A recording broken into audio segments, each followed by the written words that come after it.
오늘은 그리스도인의 묵상이라는 제목으로 말씀을 나누려고 합니다. 저는 오늘 묵상에 대해서 말씀을 드리려고 하는데, 그 이유는 묵상이야말로 하나님의 은혜를 받는 데 있어서 가장 전제가 되는 은혜의 방편이기 때문에 그렇습니다. 우리가 알고 있는 은혜의 방편이라고 하면 말씀과 기도잖아요. 그런데 말씀과 기도가 은혜로 다가오려면 그 말씀과 기도에는 반드시 전제되어야 되는 것이 묵상이라는 거예요. 묵상 없는 말씀과 기도는 단지 종교적인 열심일 뿐이지 하나님의 은혜를 경험하는 데까지는 이룰 수가 없다는 거예요.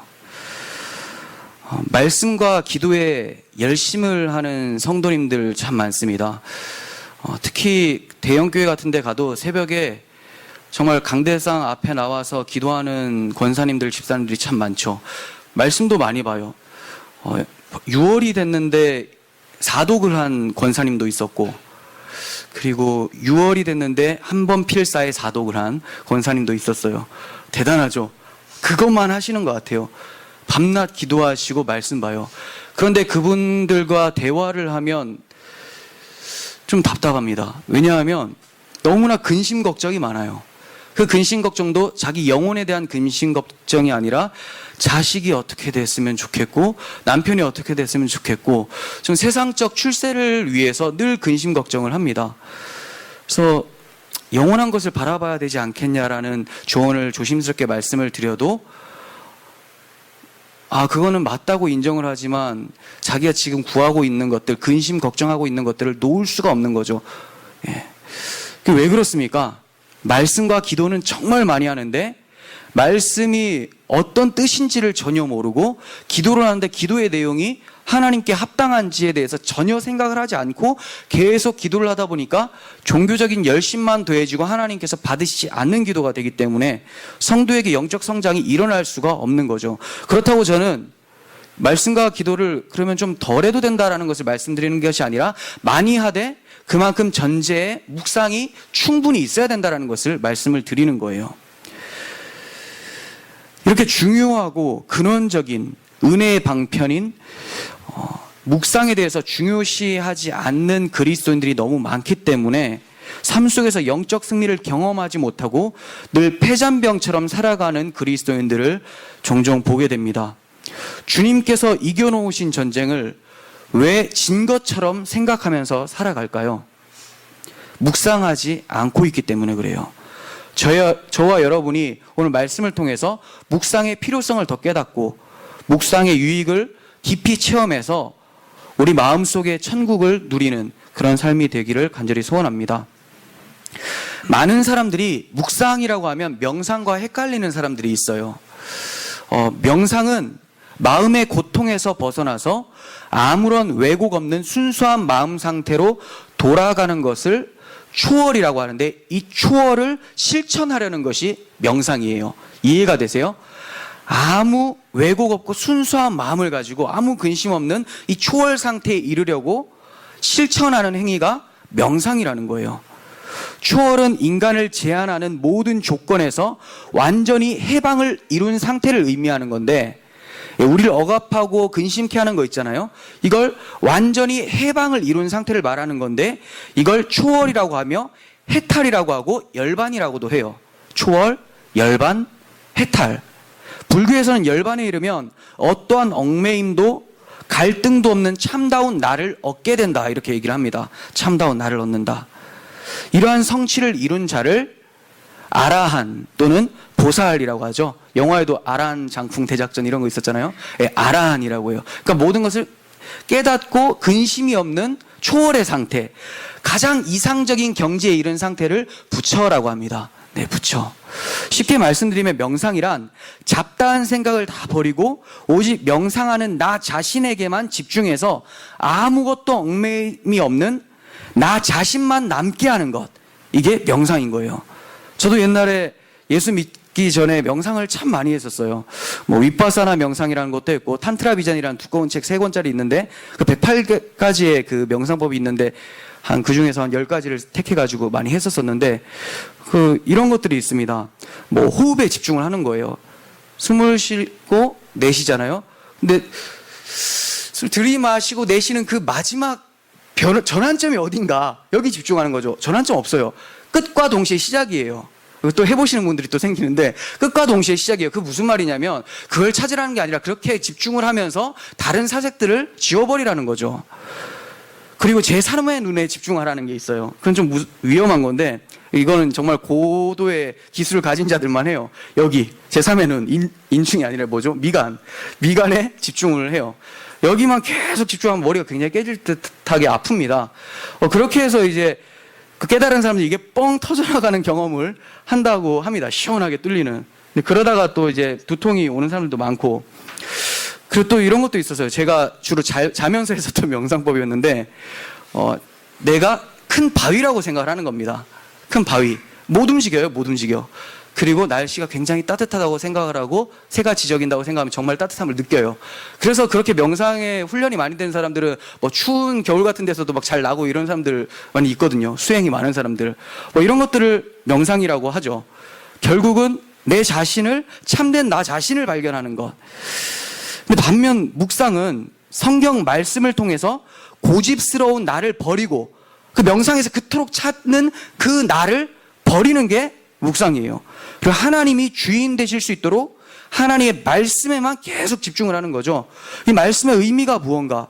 말씀은 끊임없이 나는 피조물이고 하나님 앞에 죄인이며 그 죄인을 위해서 하나님은 십자가를 지시고 지게 예수님을 보내셨다는 그 사실, 그걸 인정할 때 나는 없고 예수만 나의 주로 고백하는 이 상태로 나아가게 하는 것이 바로 묵상이라는 거죠. 그러니까 명상과 묵상의 다른 점은 결국 뭐가 남느냐예요. 어디에 초점이 있느냐? 내가 남느냐? 하나님이 남느냐? 여기에 초점이 있는 것이죠. 인본주의냐? 신본주의냐? 이 차이점입니다. 또 하나 헷갈릴 수 있는 단어가 회상이에요. 묵상과 회상. 헷갈릴 수가 있는데, 회상은 기억을 사용을 합니다. 기억을 사용을 해요. 기억을 사용해서 예전에 일어났었던 것을 되살리는 것이죠. 하나님이 우리의 삶에 어떠한 일을 행해 주셨는지를 떠올려 보는 거예요. 참 좋은 시도입니다.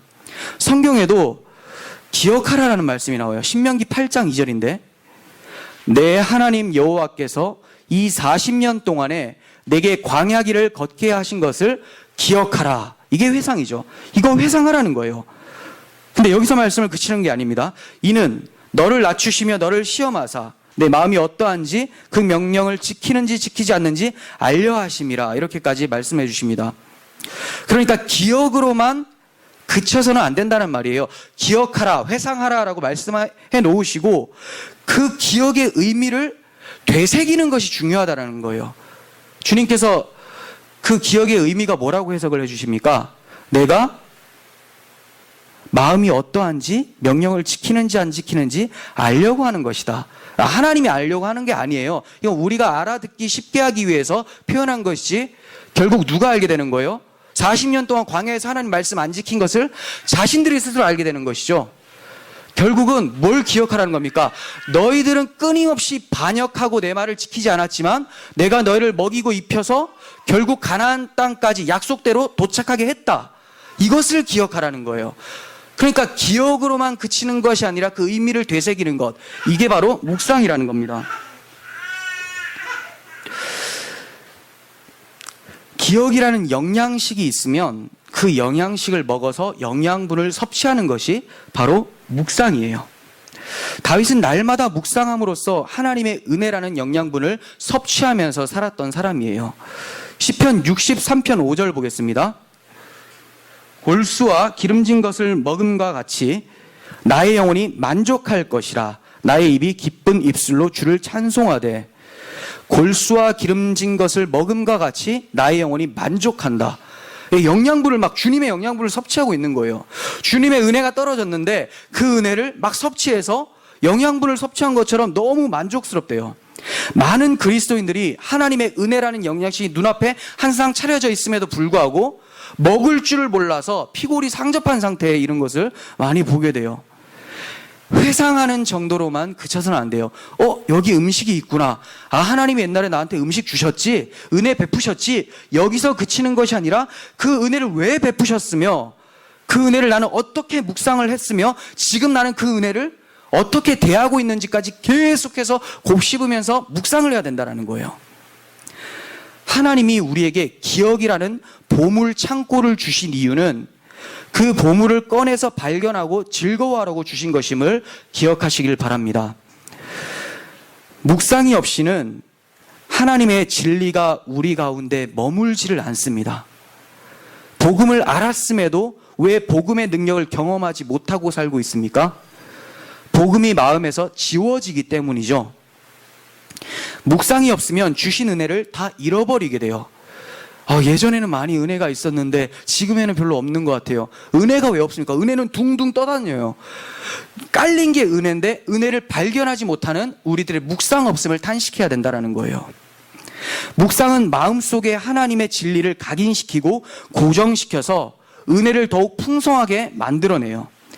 그래서 모세는 가나안 성 입성을 앞둔 이스라엘 백성들을 향해서 오늘 내가 내게 명하는 이 말씀을 너는 마음에 새겨라 이렇게 당부를 합니다.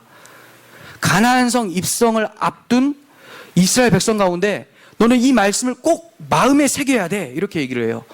왜 그럴까요? 너무 중요하니까. 오죽하면 마음에 새기라고 할까요? 이거 흘려 들어라가 아니라 마음에 기록하라는 거예요. 가나안 땅은 하나님이 약속하신 약속의 땅이죠. 천국의 모형으로서 그림자로서 이 땅에서 이스라엘 백성들에게 주신 거예요. 그런데 가나안 땅이 약속의 땅인데 정말 가나안 땅에서 살면서 이 땅이 약속의 땅이라는 이 천국이라는 것을 누리면서 살려면 반드시 마음속에 하나님의 말씀을 새겨 넣어야 된다는 거예요. 하나님을 잊어버린 상태에서 가나안 땅에 있어봤자 그 땅은 보잘것없는 그냥 땅인 거예요. 적군이 얼마든지 침략해서 그들을 빼앗을 수 있는 불안전한 땅이라는 거죠. 천국은 다른 것이 아니라 우리들 마음 가운데 하나님 말씀이 새겨진다면 그게 바로 천국이죠. 그래서 우리가 주님 오셔서 완전한 완성된 천국에 들어가는 것도 소망해야 되지만 이 땅에서도 정말 아무 볼품없어 보이는 이 땅에서도 주님의 은혜와 주님의 말씀이 우리 가운데 각인이 되어지면 그게 바로 천국이라는 거예요. 그게 바로 영적 가나안 땅이라는 것이죠.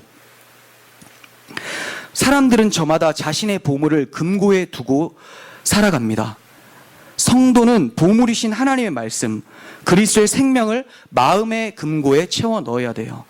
이렇게 하나님의 말씀을 마음에 새길 때에 비로소 설교를 들으면 설교가 은혜가 되는 거예요.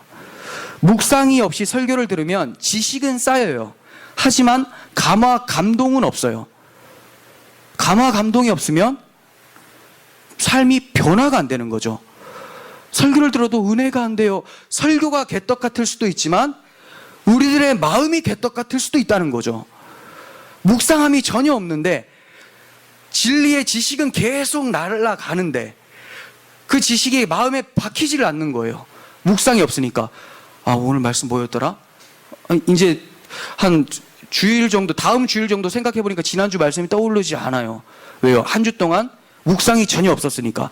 그 말은 한 주 동안 하나님 말씀의 은혜를 한 번도 받아보지 못하고 살았다라는 것이죠.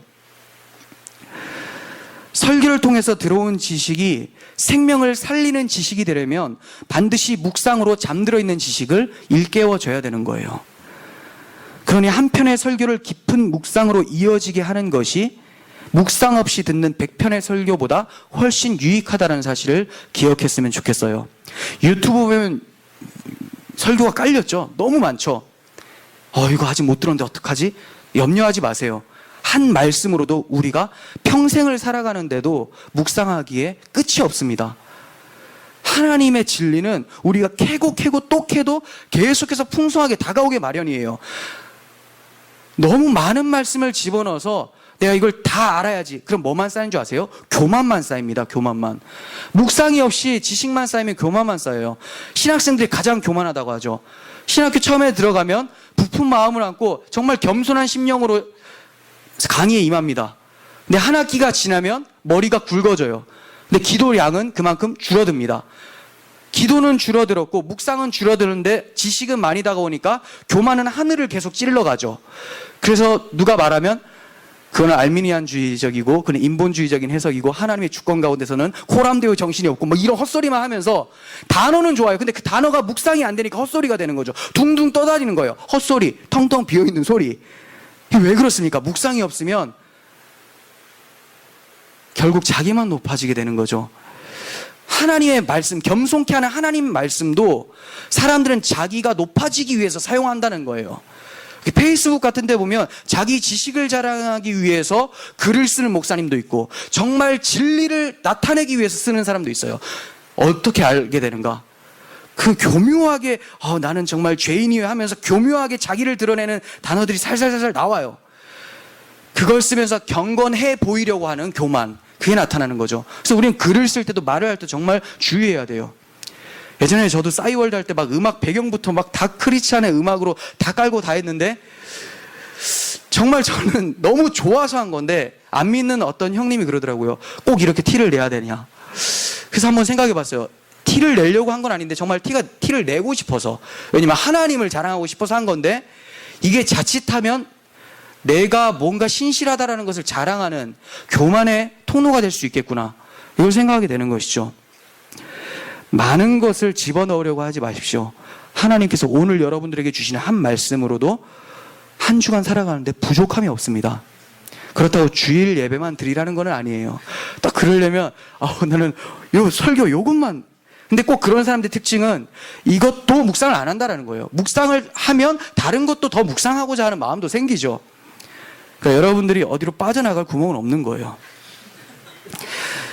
신학생들 중에서 계속해서 지식이 쌓이고 묵상이 없는 사람들은 결국 교회에 와서 사역을 하지만 그 사람은 똑똑한 사역자가 될 수는 있어도 신실한 성도는 될 수가 없습니다.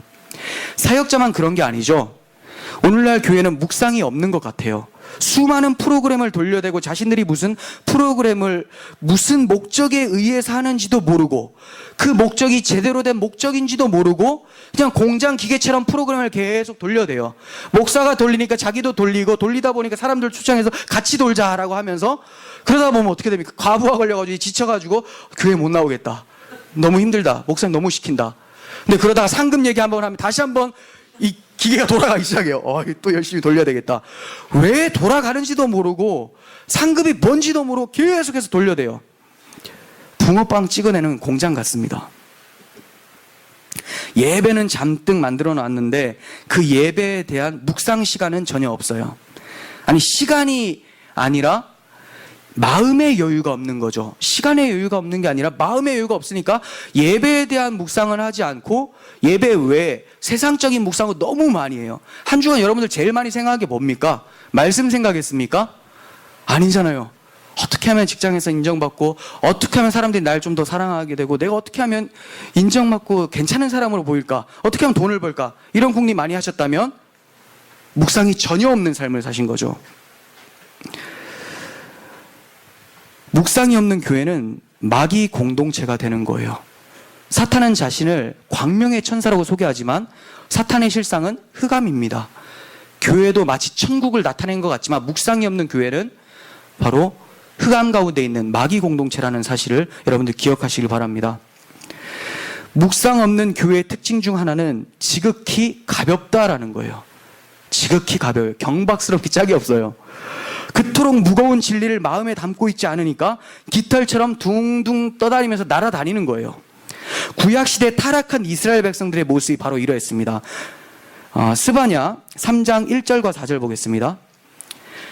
폐역하고 더러운 곳, 포악한 그 성읍이 화 있을진저. 어디에 화가 있다고요? 하나님의 성읍, 이스라엘 백성 가운데 화가 있대요. 그 이유가 뭐냐? 그의 선지자들은 경솔하고 간사한 사람들이요, 그 제사장들은 성소를 더럽히고 율법을 범하였도다. 선지자들, 하나님 말씀을 전하는 사람들이 어때요? 경솔해요. 가볍기 짝이 없어요. 경박한 그리스도인들은 조그마한 남의 실수나 험담에도 쉽게 나붙기는 깃털과 같습니다.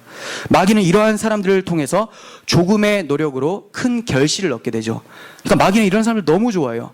묵상하는 사람들은 공격의 대상이긴 한데 힘듭니다. 너무 힘들게 노력해야지 조금의 결실을 맺는데, 이 묵상이 전혀 없는 사람들은 너무 가벼워서 후 불면 조금의 유혹만 있어도 저 사람이 그랬대, 너무 그런 거 아니야? 막 하면서 말을 막 만들어요. 그 말을 만드는 건 누굴까요?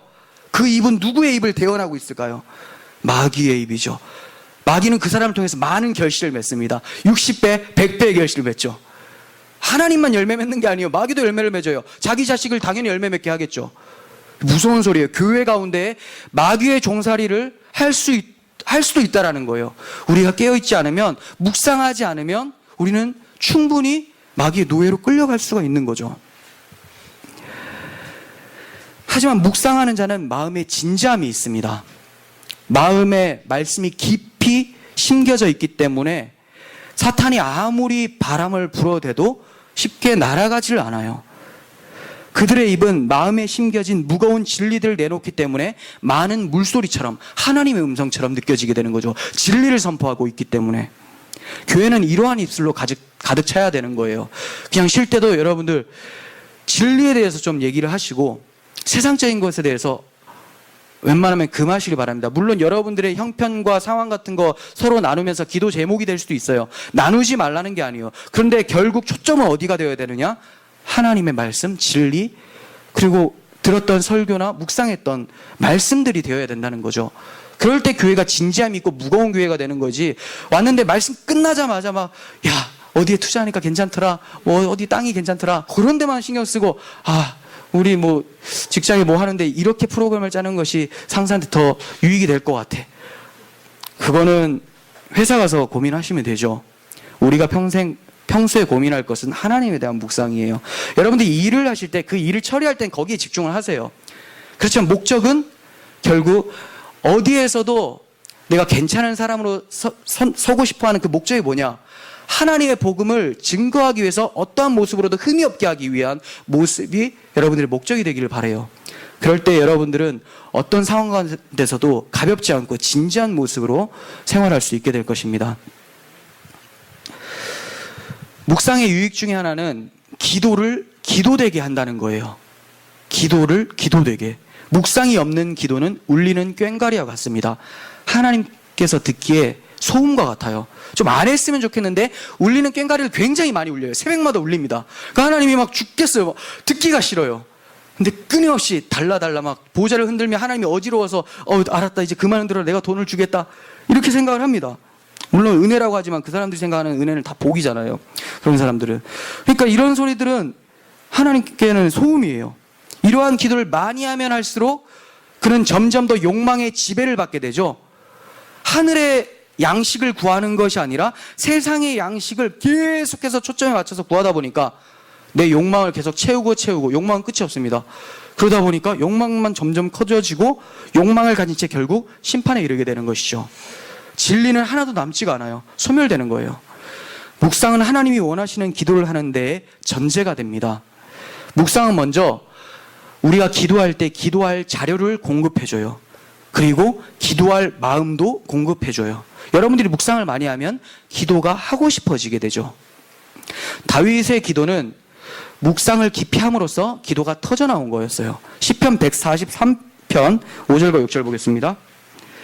내가 옛날을 기억하며 주께서 하신 모든 일을 묵상하며, 자, 기억을 하고 주께서 하신 모든 일을 묵상을 했죠. 내가 주님의 손이 행하신 일을 생각합니다. 이 단어도 히브리어로는 앞의 단어와 다르지만 결국 묵상하다라는 단어예요. 주님을 향하여 내가 손을 펴고 기도를 한다는 거죠. 내 영혼이 마른 땅같이 주님을 갈망합니다. 어떻게 기도하며 갈망하게 됐습니까? 하나님의 행하신 일을 기억해보고 회상해보고 회상으로 그치는 것이 아니라 묵상하고 또 묵상했더니 기도하게 되고 주님을 찬양하고 갈망하게 됐다라고 얘기를 합니다. 묵상하는 사람은 기도하지 않을 수 없게 돼요. 묵상이 기도의 기름불이라고 생각하시면 좋을 것 같습니다. 묵상은 우리가 세상 숭배로 나아가지 않을 수 있도록 하는 방어벽이 되어줘요. 그냥 뚫려져 있으면 막 뛰쳐나갈 텐데 이 방어벽이 다 가로막고 있으니까 세상으로부터 세상 숭배로 나갈 수가 없는 거예요. 그 이유는 묵상을 하면 할수록 하나님의 영광스러움을 깊이 체험하게 되기 때문에 한낱 풀 같은 세상을 바라보지 않을 수 있도록 하게 되는 거죠. 선교지를 다녀오거나 여행을 하고 이제 한국을 오거나 아니면 한국에서 떠날 때 비행기를 타잖아요. 그럼 높은 상공에 이르게 되면 이제 점점 세상이 작아집니다. 그럴 때 항상 드는 생각이 있어요. 와, 정말 크다고 생각했는데 우리나라 정말 작다. 세상이 정말 작다. 그냥 발리가 한눈에 딱 보이는 거죠. 다 한눈에 보여요. 너무 작아요. 그걸 보면서 저렇게 작고 가치 없어 보이는데 사람들은 저기서 자기가 높아지려고 얼마나 발버둥 치면서 싸우면서 살아갈까. 내가 높은 빌딩에 산다고 하지만 위에서 보니까 한없이 낮은 점과 같은 건데 왜 이렇게 살까? 이 생각을 늘 해요. 그러다가 밑으로 내려오면 그걸 잊어버리죠. 그럼 뭐가 중요해요? 올라가야 된다는 거예요. 그럼 맨날 비행기 타고 다닙니까? 아니죠. 묵상을 하면 할수록 하나님의 지극히 높으신 영광에 계속 이르게 되고 하나님의 눈으로 세상을 바라보게 되는 거예요. 그러니까 영원한 하나님의 영광의 나라를 바라보다가 묵상을 하다가 세상으로 눈을 딱 돌려보니까 너무나 한낱 풀 같고 안개와 같은 초계와 같이 별 볼 일 없어 보이는 그런 세상 가운데 내가 우상숭배로 나아갈 수 없게 되죠. 그러니까 묵상은 우리를 우상숭배로부터 멀어지게 하는 하나님의 은혜의 방편이 된다는 거죠. 하나님의 지고한 영광을 경험한 왕 같은 제사장은 하찮은 세상의 노예로 살게 되지 않습니다. 사랑을 하게 되면 배가 고파지지 않잖아요? 모르십니까? 사랑을 해도 배가 고프십니까? 아닌 게 맞는데 사랑을 하면 그 사랑 때문에 너무 기뻐서 만족감이 있어서 배가 좀 덜 고파요. 처음 아시잖아요. 배는 항상 고프십니까? 네, 저는 그랬습니다. 사랑을 하니까 마음이 너무 기뻐서 그냥 계속 그 생각을 하니까 배고플 생각을 잘 안 하게 되죠. 그래서 때를 막 늦춰서 밥을 먹게 되고 말씀 묵상하고 여러분들 찬송하고 말씀 깊이 묵상하다 보면 벌써 점심시간 됐네. 이거 모르세요? 근데 모르시는가 보구나. 근데 정말 말씀 묵상도 없고 사랑해보지 않은 사람은 뭐만 생각합니까? 아침 먹었는데 점심 언제 오지? 2시간이 남았네. 계속 이거 하는 거예요. 근데 어디 집중되어지고 그것에 만족하는 사람은 거기에 배부르게 되는 거예요. 하나님을 사랑하시다 보면 그만큼 세상 정욕에 대해서 관심을 두지 않게 된다는 말씀을 드리려고 하는 거예요. 그러니까 그리스도인이라면 부지런히 묵상을 해야 돼요. 말씀을 마음에 품고 또 품고 되새김질하면서 하나님의 지극한 영광을 가슴에 새길 수 있어야 하는 거예요. 하지만 사탄이 묵상을 하도록 가만히 두지는 않겠죠. 반드시 공격을 합니다. 묵상을 사탄은 너무나 싫어하기 때문에 그래요. 사탄은 교인들이 얼마나 많이 설교를 듣고 얼마나 많이 말씀을 보고 얼마나 많이 기도를 하는가에 대해서 관심을 두지를 않아요. 오히려 기도를 부추기기도 해요. 그럼 뭐에 대해서 방해를 하느냐? 묵상을 하지 않도록 하는 거예요. 아까 말씀드렸죠.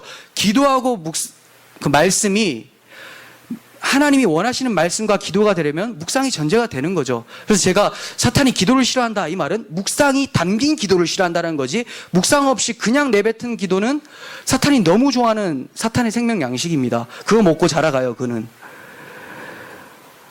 묵상이야말로 천국 백성다운 삶을 살 수 있도록 하는 원동력이기 때문에 사탄이 그걸 너무 싫어해요. 그래서 사탄은 주변에 익숙한 것들을 통해서 묵상에 대한 방해 공작을 펼쳐요. 묵상을 하기 위해서 우리는 세상과 잠시 떨어져 있는 시간을 갖는 것이 좋아요. 너무나 익숙한 것들을 주변에 갖다 놓음으로써 묵상을 하려고 하면 거기에 쉽게 손이 가고 눈이 가기 때문에 세상으로부터 잠시 떨어져 있는 시간이 필요하다는 거예요. 주님께서도 기도하실 때 따로 떨어진 곳에서 기도를 하셨어요. 마태복음 14장 23절 보겠습니다. 무리를 보내신 후에 기도하러 따로 산에 올라가시니라. 저물매 거기 혼자 계시더니, 주님이 혼자 따로 산에 올라가서 기도하셨다고 하죠. 아무데도 방해받지 않고 오직 하나님께만 집중하고 있는 거예요. 마가복음 1장 35절 새벽 아직도 밝기 전에 예수께서 일어나 나가 한적한 곳으로 가서 거기서 기도하시더니 이렇게 말씀하세요. 바울과 디모데도 기도하는 곳이 있었어요. 따로 정해놓은 곳이 있었어요. 사도행전 16장 16절 우리가 기도하는 곳에 가다가 이렇게 얘기하죠. 우리가 기도하는 곳에 가다가. 왜 이렇게 얘기를 할까요? 방해받지 않는 어떤 특별한 장소에 가서 한다라는 거예요. 제가 여러분에게 반드시 외부의 장소에 나가서 묵상해야 됩니다. 외부의 장소에 나가서 말씀을 보시고 기도를 해야 됩니다. 이걸 말씀드리려고 하는 게 아니에요. 집에서라도 오직 하나님께만 집중할 수 있는 상황으로 만드신 후에 묵상을 하시면 괜찮습니다. 충분히 묵상을 할 수가 있어요. 다만 유혹이 될 수 있는 것은 치워버려야 돼요. 휴대폰이죠. 카톡 하면 끝나는 거죠. 묵상하는데 카톡 하면 끝나는 거예요, 진짜. 무음으로 해놔야 돼요. 진동도 안 돼. 웅 하면 끝나는 거고. 또 뭘 또 없애야 됩니까? 이불, 침대. 그 침대 있는 곳에서 하면 안 되고, 침대 붙잡고 있다 그 자리에서 바로 무릎 꿇고 바로 잠들어 버리잖아요. 침대에서 누워서 그냥 다리 쭉 뻗고 요것만 하는 사람들도 있고, 그래서 침대가 없어지거나 이불이 없어야 되고 그곳에 가면 안 되죠. 그러니까 이런 것만 조심하면 집에서 충분히 할 수 있어요. 그래서 밖이 좋다, 그리고 교회가 좋다라고 하는 것도 아무도 없고 조용하니까 그렇다는 거죠. 청교도들은 대부분 조용한 곳에서 산책을 하면서 묵상을 했어요. 이거 정말 중요하고 좋은데, 저도 요즘에 운동을 계속 합니다. 좀 빠진 것 같지 않습니까? 계속을 해요. 매일 뭐 걷고 뛰고 1시간씩 하는데, 그러면서 묵상을 해요. 말씀 하나 딱 보고 나가서 계속 돌려요. 그러면 별의별 생각이 다 들어요. 그렇게 하는 게 좋을 것 같아요. 공원이나 한적한 곳이 주변에 있으시다면 활용해 보시는 것이 좋습니다. 뭐 걸어 다니면 뇌 활동도 좋다고 해서 계속해서 생각하게 되는데, 방에 있고 산소도 부족하다 보면 계속 이게 잡니다, 이거. 그럼 그렇게 하지 마시고, 밖에서도 묵상을 하시고 그렇게 하셨으면 좋겠어요. 다만 공원 같은 데 나가셔도 사람이 너무 많은 곳이나 볼거리가 많은 곳은 피하시는 게 좋죠. 걸어 다닐 때도 막 이렇게 하시면서 이 묵상하시면 하나도 묵상 안 돼요. 눈에 다 들어옵니다. 앞에 좀 이렇게 한 20m 정도 앞에 보시면서 별거 다 가르쳐 드리죠. 실질적으로 여러분들이 묵상을 원하기 때문에 제가 말씀을 드리는 거예요. 네. 그리고 묵상하기에 좋은 시간은 새벽 시간이에요. 조용해서 하나님께 집중하기에 좋은 시간이고, 하루의 첫 시간이기 때문에 나의 하루를 주관하시는 하나님께 드리는 것이 좋습니다. 하지만 야간 업무도 많고 또 낮과 밤이 바뀌신 분들이 많은 오늘날에는 새벽 시간을 활용하는 것이 쉽지가 않아요. 그럴 때는 눈을 뜨는 동시에 무슨 일을 하기 전에 하나님께 시간을 드리는 것이 좋습니다. 기도를 하셔도 되고 말씀을 묵상하셔도 되고, 하나님보다 먼저 일터로 나가서 세상을 섬긴다면 그건 하나님을 모독하는 행위가 될 수 있다는 것을 기억하셨으면 좋겠어요. 매일 아침 우리의 심장을 뛰게 해주시고 우리의 눈을 뜨게 해주시는 하나님께서는 우리의 첫 시간을 받으시기에 합당하신 분이라는 것을 기억하십시오. 하나님께서는 태초 전부터 우리를 묵상해 주셨어요. 우리는 내가 아침에 눈을 뜨면 내가 하나님을 묵상한다면 하나님 좋으시죠, 이렇게 생각하겠지만, 그 묵상 전에 하나님이 먼저 우리를 품으신 적이 있으셨다라는 거예요. 태초 전부터 우리를 묵상하셨기 때문에 우리를 창조하시고 구원하실 것까지 영원이란 시간 속에서 다 묵상하고 계셨던 거예요. 하나님의 처음 생각에 우리를 담아두셨다면 우리의 처음 생각에도 우리는 하나님을 담아두어야 하는 것이 마땅한 것입니다. 그렇다면 꼭 첫 시간이어야만 되나? 아닙니다. 점심시간도 돼요. 점심시간도 됩니다. 제가 목회의 길을 걸어가기 전에 사회에서 일을 할 때는 주로 점심시간을 활용을 했어요.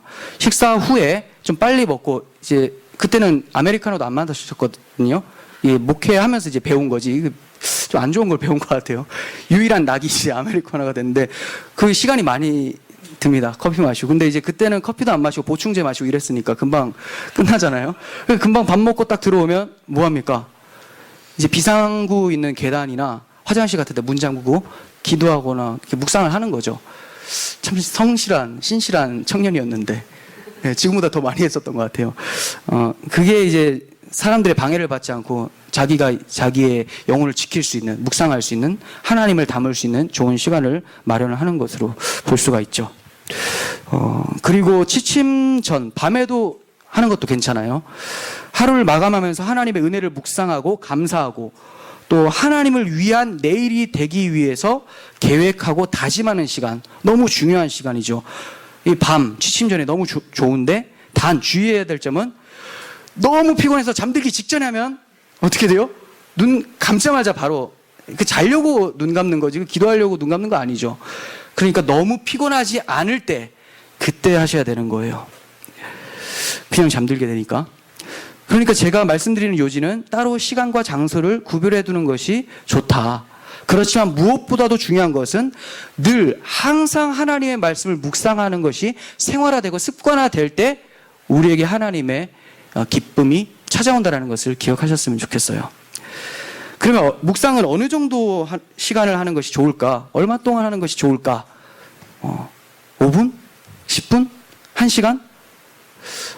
이렇게 생각하시면 좋아요.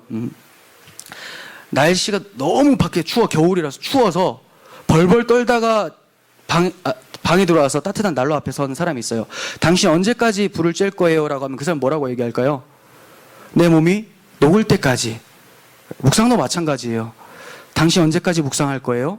얼어붙은 제 마음이 하나님의 뜨거운 사랑으로 녹을 때까지 합니다. 이거죠.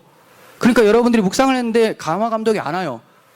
계속 하셔야 돼요. 계속. 끊으면 다시 그 다음날 시작하잖아요. 또 다시 처음부터 해야 돼요. 그 시간 그만큼 걸립니다. 계속해서 묵상하셔야 돼요. 그 묵상 시간을 그러니까 충분히 두셔야 돼요. 5분 동안 묵상하고 빨리 가야 되겠다. 그게 아니라 충분히 할 수 있는 시간을 두고 하나님께서 그 마음을 위로하시고 치료하시고 기쁨을 주실 때까지 묵상하시는 것이 바른 묵상입니다. 요즘처럼 뜨거운 날씨에도 차디차게 얼어붙는 것이 우리들의 마음이에요. 우리들의 마음은 완악하고 쉽게 잊어버리기 때문에 끊임없이 하나님의 뜨거운 사랑으로 계속해서 우리의 마음을 데워야지만 우리 마음이 따뜻하게 하나님 말씀에 반응할 수 있게 되는 것이죠.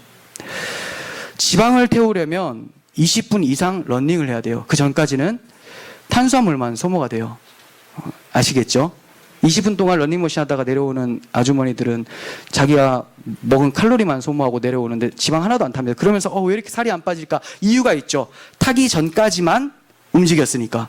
타려면 20분 넘고 40분 정도 가야지 20분 정도는 적어도 지방을 태워줘야지 살이 빠지지 않겠습니까? 우리도 마찬가지예요. 왜 은혜가 안 되죠? 은혜가 안 될 만큼만 묵상을 했기 때문에 그렇습니다. 은혜가 될 때까지 하나님 말씀 우리를 태울 때까지 그때까지 계속 묵상하시길 바랍니다. 묵상은 하면 할수록 하나님을 사랑하는 마음이 더욱더 증가하게 돼요.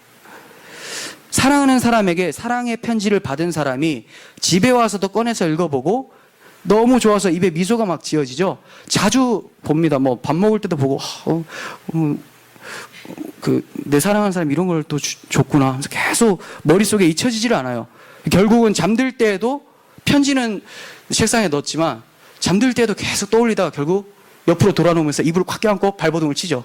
너무 좋아가지고 기쁨을 이기지 못하는, 이게 바로 묵상을 계속했을 때 하나님의 사랑이 찾아왔을 때의 반응이라는 거예요.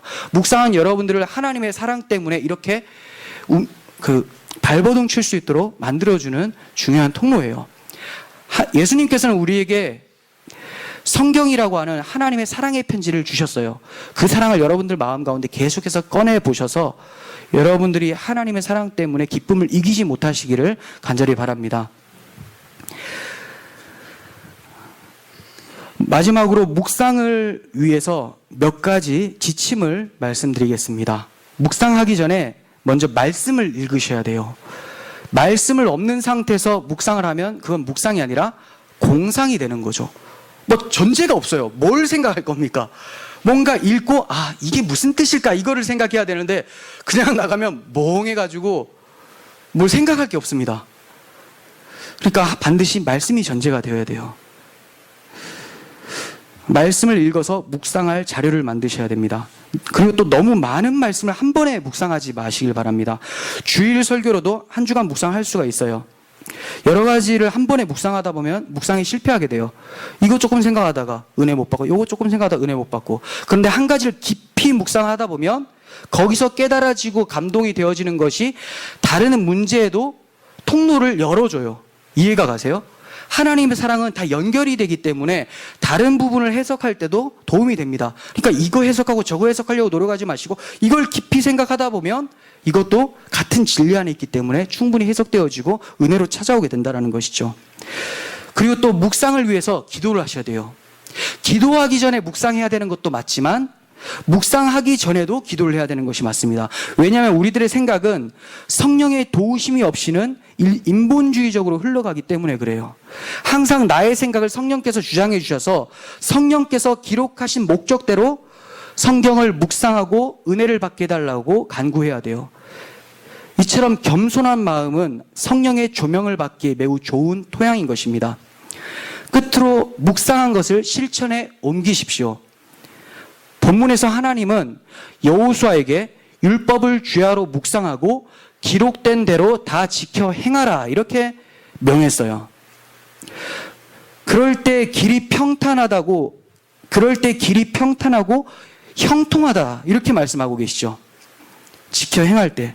이것은 율법주의를 말하는 게 아니에요. 이거 지키면 하나님께서 복 주겠다 이게 아니라 묵상의 열매가 바로 행함이기 때문에 그래요. 여러분들이 정말 깊이 묵상을 했다면 하나님의 사랑이 찾아왔고 하나님을 사랑하는 마음이 커졌어요. 그럼 뭐 하고 싶습니까? 하나님이 원하시는 것을 하고 싶죠. 그 원하시는 것은 어디 있습니까? 하나님의 말씀, 율법에 있죠. 율법을 지키려고 안간힘을 쓰면서 이를 꽉 깨물고 하는 것이 아니라 묵상을 하다 보니까 하나님의 뜻을 행하고자 하는 마음, 아버지 어머니를 너무 사랑하니까 아버지 어머니 뜻대로 살고자 하는 그 마음이 생겨난다는 거예요. 이거는 무거운 짐이 아닙니다. 주님과 함께 지는 쉬운 멍에예요. 만약 묵상을 했지만 전혀 행함이 없다면 그 묵상은 마귀적 묵상과 다를 바가 없어요. 마귀는 하나님의 말씀을 너무나 많이 알고 있습니다. 하지만 그 말씀대로 행함은 전혀 찾아볼 수가 없죠. 그게 바로 마귀예요. 우리가 묵상을 충분히 했다고 생각했는데 행함이 없습니다. 마귀가 주는 묵상을 기피한 거라고 생각하면 되는 것이죠. 바른 묵상을 했다면 묵상으로부터 찾아오는 은혜는 반드시 예수 그리스도의 길을 걸어가게 만들어줘요. 오늘날 복음의 능력을 잃어버린 교회들이 회복해야 될 것은 복음에 대한 묵상이에요. 이 묵상을 통해서 우리 교회 가운데 복음의 기쁨이 회복되어지고 그리스도의 삶이 우리 삶 속에 재현되어지기를 간절히 소원합니다. 기도하겠습니다. 하나님 아버지, 우리가 하나님 사랑한다고 하지만 정말 사랑했는지를 묵상을 통해서 떠올려 봅니다. 정말 사랑하는 것이 있다면 날마다 떠올리고 매 순간 떠올리게 마련인데 우리가 세상에 대해서는 그렇게 많이 떠올리면서 과연 하나님에 대해서는 얼마나 떠올렸는지 되돌아봅니다. 주님, 우리의 부족한 묵상 용서해 주시고 날마다 주님을 사랑하는 마음으로 묵상케 하고 더 묵상하여 하나님을 더 사랑하게 함으로써 하나님의 말씀대로 살아갈 수 있는 힘을 주시고 하나님께서 주시는 은혜의 기쁨을 마음껏 만끽할 수 있도록 도와주시옵소서. 우리에게 주신 은혜의 방편 묵상을 소홀히 하지 않는 우리들 되게 하여 주시옵소서. 예수님의 이름으로 기도합니다. 아멘.